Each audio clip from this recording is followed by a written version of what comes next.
The fallout continues after what some have called the most embarrassing interview Fox has ever conducted. So we're going to show you some of the updates from it, but first, just in case you didn't see the interview, here are the highlights. Taylor Kane just says, so your book is written with clear bias, and you're trying to say it's academic. That's like having a Democrat write a book about why Reagan wasn't a good Republican. It just doesn't work. Well, what do you say to that? It would be like a Democrat with a PhD in Reagan who has been studying his life and history for 2 decades writing a book about Reagan. But then why would a Democrat want to promote democracy by writing about a Republican?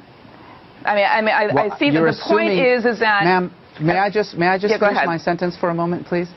I think that the fundamental problem here is that you're assuming that I have some sort of faith-based bias in this work that I write. I write about Judaism, I write about Hinduism, I write about Christianity, I write about Islam. My job as a scholar of religions with a PhD in the subject is to write about religions. We can't show you all of it, but she just kept reiterating, but you're a Muslim. Why are you writing about the early life of Jesus? But you're a Muslim. And he has multiple degrees, and so thankfully he schooled her incredibly well. And so I love that. Now, before we get to the commentary, really fast, so there's been obviously fallout. Like, they're the laughingstock of the internet now. I mean, they have been for a number of reasons, but this is just so easy to mock.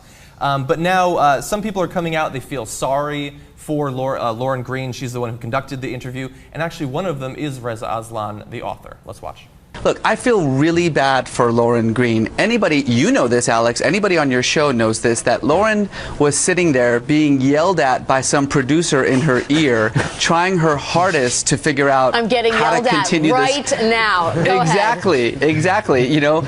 And one of the things that's most satisfying about this is that I'm getting a lot of emails from conservatives, from Fox News watchers, who are saying that this has turned them away. In a sense, this is kind of Fox News's jump the shark moment. I think that he handled that in the classiest possible way. And in the initial interview, what I definitely saw, and I think Cenk talked about this on the main show, I'm not sure, was just like this projection from Fox, like where they always come from such a biased point of view that they can't imagine a Muslim writing about Jesus from an unbiased point of view.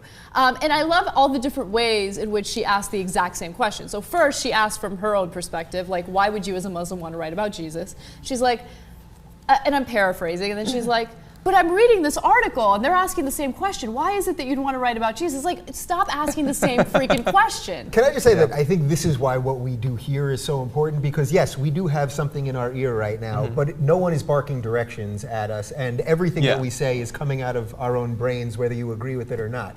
So I don't know if MSNBC, if Alex, what's her name, has people yelling at her the whole time, but we don't, and that's why you can get more honesty here and online versus, I don't know that the Fox lady had someone yelling at her. She didn't strike me as particularly bright or sensitive or smart, but regardless, whether it was coming out of her brain or coming out of someone in the truck, it makes no difference. Yeah, she's still responsible for what she says. Yeah. So I knew very little about Lauren Green until this happened. So I guess, I mean, if you believe that all publicity is good publicity, well, this bad publicity is good for her because all of a sudden I know who she is.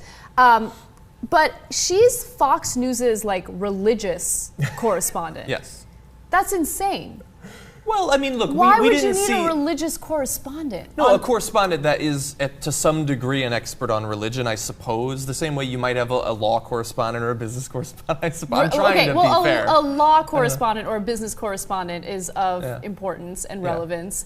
Like we have Colonel Morris Davis on for military issues and stuff like that on the TV show. Military issues are relevant. Sorry, I'm just trying to be devil's advocate. Listen, when the royal baby was born last week, CNN literally had a royal correspondent. I kid you not. I mean, someone was coming on as royal family and he was a baby. And it was just a 6-day-old baby. It was very upsetting. I read an article today, or I didn't read the article. I saw a headline. What would the royal baby look like as an adult? What are we doing? I don't.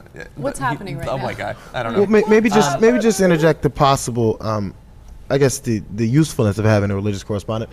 We do argue a lot about it in the country, and if you have if something happens with terrorism, and then people go, well, what religion is that, and what are these Muslims doing, and it helps. I think now the fact that she's biased. Exactly. And she's a correspondent that's there to promote Christianity. Exactly. Not to have any kind of ironically, someone like Reza Aslan, who knows and has studied these religions, would be a type useless person to have to talk about things that we wouldn't understand because we haven't studied all of them. Yeah. Which I don't think she has either. Yeah, she finds it hard to imagine that you could write a book as a Muslim about Jesus without being biased, because if they were to write a book about Muhammad, it would be biased as hell. Oh, definitely. But there has actually, like, what's so funny about this is, you know, Fox has gotten a lot of criticism for being like so obviously anti-Muslim. Reza Aslan makes the reference to jumping the shark, and so the way they respond to the criticism is to bring on a guy that says some vaguely anti-Muslim stuff. So I'm referring to Brent Bozell of the Conservative Media Research Center. He came on to defend Lauren Green, and this is what he said.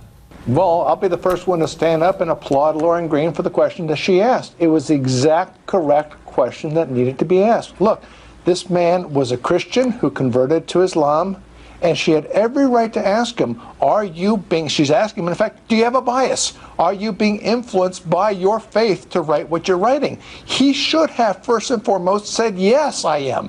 To deny it shows the arrogance, and you saw his answer, just the aloof arrogance to how dare she even ask that question. Look, the fact of the matter is, the Muslim faith believes that Jesus Christ did not have a divine nature. They do not believe he was God.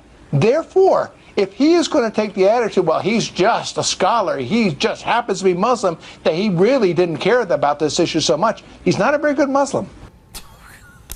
Wow. He is an expert on what it takes to be a good Muslim. Obviously, Reza Aslan, not one.